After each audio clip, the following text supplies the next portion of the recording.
Hello. Should I introduce you or you can do it yourself? I'll handle it. You'll do it. My name is David Goodfellow. Hello. Hello. If you're anything like me, you'd be wondering why on earth you should be listening to me. So I might start at the end and then go back to the beginning. I'm one of the founding members of Kindness Offensive. We are the world's largest performers of random acts of kindness. What does that mean? It means that over the last 2 years we've given away over £2.5 million worth of goods, working with over 35 different charities, and also randomly to people who've asked and people who haven't asked. We are supported by the Conservative Party, most notably Boris Johnson, and by the Labour Party. Lots of the cabinet members support us.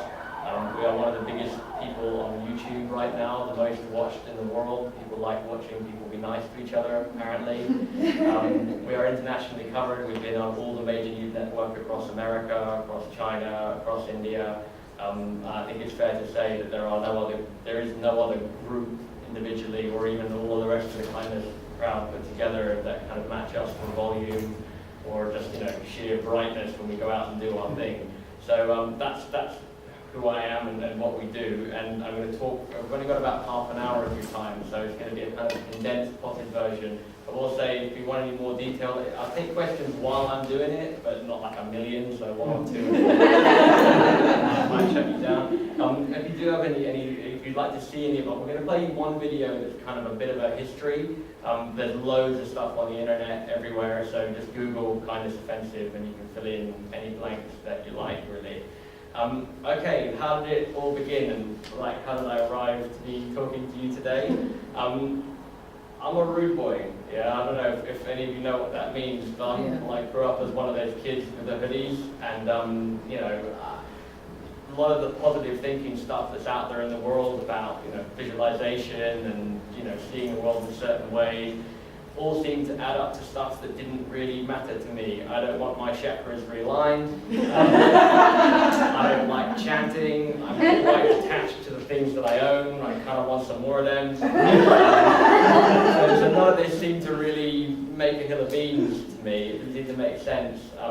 And my friends and I were all philosophy students. I've got an MA in philosophy and in economics, and a lot of the kind of stuff that is out there in terms of positive thinking all seemed a bit wishy-washy to me. It didn't seem to stand up to rigorous intellectual cross-examination. Trust me, we cross-examined and cross-examined. There was one guy in my circle of friends who kind of dared us to try out some of these positive thinking ideas. And there's lots of different kind of permutations and variations on this, but essentially the central idea, as we understand it, is that you can change the world by changing your mind. That you don't have to take the world spoon-fed and it doesn't come to meet you. It rises to your perception, and so in some level that you are the person who creates the things that you see. Horseshit, right? Okay, so that's what we thought. All of us. We were like, no, that can't be right. It's an empirical reality. It's out there. It happens, and you have to navigate it. Like when you're in your car, you can't drive into the building and expect it to disappear. You've got to go around it. Rob was insistent that we had a go at this, and it was only to silence him that we had a go at it. It took a while. In practical terms, a lot of the stories of the people who do this kind of mental work are people who live in circumstances that are a million miles away from where we are. They live in countrysides. Buddha's a good example of a guy who wandered around with a bowl. That's not me. So this is not going to happen. And a lot of these examples of these kind of people who do this kind of stuff are a million miles away from people who wear Nike Air and like flat screen TVs and live in central London. So how on earth does this interface work? And an idea was surfaced, and it was the idea of phoning people up and acting as if and imagining and totally playing the role of them being an amazing person who was about to help us out. And so we picked up the phone. It actually started with a phone call to Domino's Pizzas, believe it or not. And we condensed what we subsequently have become what we call phone whispering rules. Phone whispering is a kind of a bit of a joke name, like the ghost whisperer or the horse whisperer.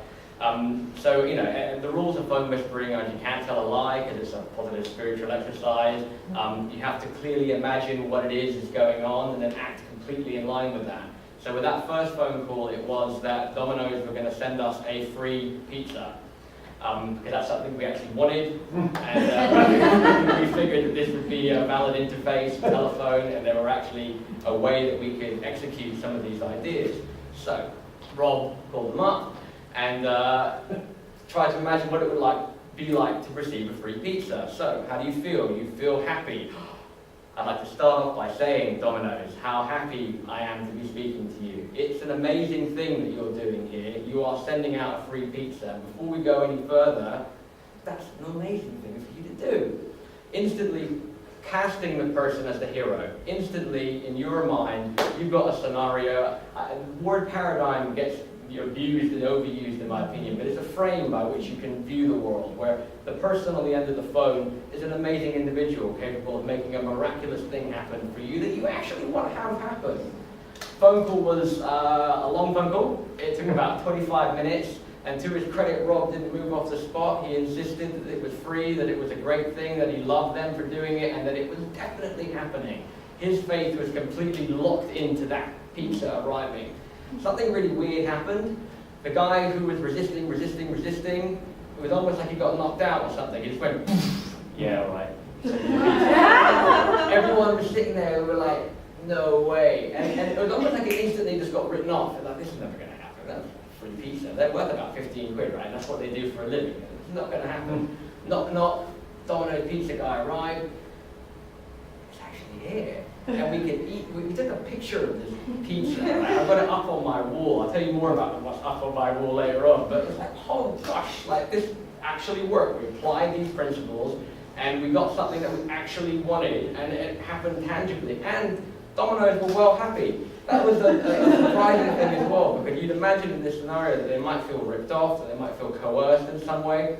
They were really happy, and the guy who delivered it was actually really happy. He was like, oh, this is your free pizza! This was not a normal thing for him. So we thought, okay, so at least in one instance, we positively thought about something, and we actually managed to make something happen. Okay, so what do? We've got this miraculous technique. We're based on these great spiritual principles. Nothing. About 3 months before any of us were able to have a go ourselves. Because it was one of those weird things that, I don't know if you've ever been in the presence of something truly miraculous, but it's very easy to instantly make it normal and to just write it off and say, oh, that's the way things are, and to walk away from it. So it took about 3 months, and then we started to make phone calls, and strange things started to happen. More pizzas started arriving, and everyone in the house, there were 3 of us who lived together, we all started to make call. I can grab myself, I thought I had a glass of water. I grab myself one. We started making lots and lots of phone calls to all the different places that would deliver anything, and they all sent us everything we wanted. And there was a eureka moment where we thought, wait a minute, maybe positive thinking is good for more than just pizzas and takeaways, right? Maybe we could actually get stuff that we want, tickets to places. Maybe this is a decent method for doing anything else. So we slowly started to use the phone and progress, and we started to get things sent to the house that, you know, this was a stage where we were not the kind of offensive. We were guys goofing around with a technique that was taken from lots of different textbooks, including the Bible, interestingly. Not that I particularly, but it's in there as well, we found subsequently. And things started to appear, and things that we really wanted. Flat screen TVs, stereos, massage chairs, fish tanks, every kind of kitchen equipment you could imagine. Our house suddenly became a bit ridiculous. We all started to take time off work and just call companies all day, because it was a lot more fun and ultimately a lot more profitable as well. Items were arriving that were costing £4,000 or £5,000 a hit, and they were just getting delivered to the door. And all of our friends started to pay attention now, because this became an experiment of note. You know, what's going on? Their house is filling up, they're going to all the best rock concerts, all the best nightclubs for free, 100%, and getting met by the owners and the manufacturers who wanted to shake our hand and say, is your product okay? And did you have a good night? And it was like, not just getting stuff for free, but like we were being met with this really great love from everyone we were speaking to. We suddenly realized that we had everything we wanted, which is a rare place to have arrived. I've never arrived there before, and I don't know if any of you have, but I know subsequently that this is an odd place. Suddenly we looked around our house and we had everything we wanted. We had been everywhere that we wanted to go. And it seemed like a natural next step to kind of take this to the people. And we were very excited. We decided we were going to go out in public and we were going to take this technique and we were going to talk to strangers and we were going to offer it to them. And I remember the night before, originally we were going to call ourselves, "What's Your Problem?" And we were going to go up and say, "Excuse me, what's your problem?" And one of my friends came around the night before and he had panic in his eyes and he said, "You can't go out in the street and stop people and say, 'What's your problem?' You're going to get your nose broken. So you need a different name to this." And so we brainstormed and we came up with a slightly less ridiculous name, which is the Kindness Offensive. And my friend did a logo, which is still our logo. He did it on Photoshop in about 20 minutes. And we thought we needed to dress up in some fashion because we wanted to kind of stand out but not be threatening. And it just so happens that we had some hard hats and some high visibility jackets, so we thought at least they'll be able to see us. And it's weird about the high vis and the jackets, because it's like you can be seen, but you're also part of the scenery, because people expect it's got this weird kind of double-edged thing to it. So we walked out onto Parliament Hill, which is a big heath place near. Okay, I thought something might be happening. So we walked out on the hill and we started to stop people and, you know, explain that we were here to see if we could make anybody's dreams come true. And when we set out, we thought we would maybe get one person, or maybe one person and a safety. We had this kind of idea that it would be a quite low-key thing. 17 people spoke to us, and we had a little form we filled out, which is, you know, what's your dream?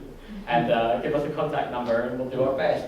And we got home that day and we had 17, and there was a good breadth of stuff. There were people, like one lady had a grandmother, had a sweet tooth, wanted a box of chocolates. Another lady had just finished decorating her kitchen and wanted a blender to go in it. There was a whole kind of spectrum of things that people wanted, the best of which was a guy who wanted a birthday party for his daughter. This is going to be covered in the video, so I won't go into too much detail with it. But so we used our technique, phone whispering, which is just, you know, positive visualization, believing that it's already done. And so what that means is when you phone someone and they say, "No, I can't do that for you," you don't give up your belief that it can't be done. It's a bit like if you lose your keys, you keep looking till you find them. You don't look everywhere and then say, "Oh, I mustn't have any keys." No, you know you have keys, so you keep going. So we phoned up company, and something really cool happened. Everyone said yes to us, for all 17. So we were then in a position where we were phoning up people saying, "We have your chocolates, we have your birthday party, we have your this and the other." And something I now know to be a pattern with positive thinking. I was at the very beginning of understanding it, not even I was just kind of experiencing it as opposed to understanding it, the way that it energizes itself. It's like a perpetual motion machine that grows forward. One of the people on the hill had asked us for a red electric guitar. A little guy called Ollie had a t-shirt on that said "Ollie for World Peace," and so we gave him the red electric guitar, but because we made so many calls, we actually ended up with 2 red electric guitars. And so we advertised the second one on Gumtree to give away, and a deluge of people wanted the guitar. We did actually give it to a wonderful kid called Lucas, but another one of the emails that came in really touched me personally. It was from a refugee who was just relatively new in the country, about a month or so, and he was a musician, and a guitar is how he makes his living and how he expresses himself. And we still had to tell him that we can't give you it, we haven't got it, we've already given it away to this other kid. But what else can we do for you? You sound like you're in a rough spot, so, you know, what gives? And he sent us back this email, and it was kind of mind-boggling. It kind of itemized on it the things that he needs and the things that he gets from sleep kitchens. And we're talking like food and toothbrushes and toothpaste. And the one that really kind of stuck in my throat was nappies. They need nappies for children refugees. This is in London, right? This is like 20 minutes away from the front door here, and absolute abject poverty. And they're stuck in this really weird situation because they're waiting to get clearance to be citizens, which means they haven't got the papers they need to work. So they can't work and they can't claim benefit because they're not a citizen. So they're stuck. They either have to break the law or they have to live on handouts. So we're like, okay, this is a serious thing now. Can we actually affect something that's a little less frivolous and do something about this? So again, same technique, same deal. And what I'll say, we've done huge amounts of stuff. It's never any different than the first pizza. It's the same. Once you pull one rabbit out the hat, you can pull 20, you can pull a lion or a wardrobe. It doesn't matter. It's the same deal. And that's an important thing to have learned, and an important lesson I try to express to people. Because it's something, you know, the trick is making something out of nothing. what the something is, I don't matter. That's just, you know. So we phoned up loads of different companies, and we ended up speaking to General Mills, which is, I don't know if any of you know, I didn't know who they were, but they're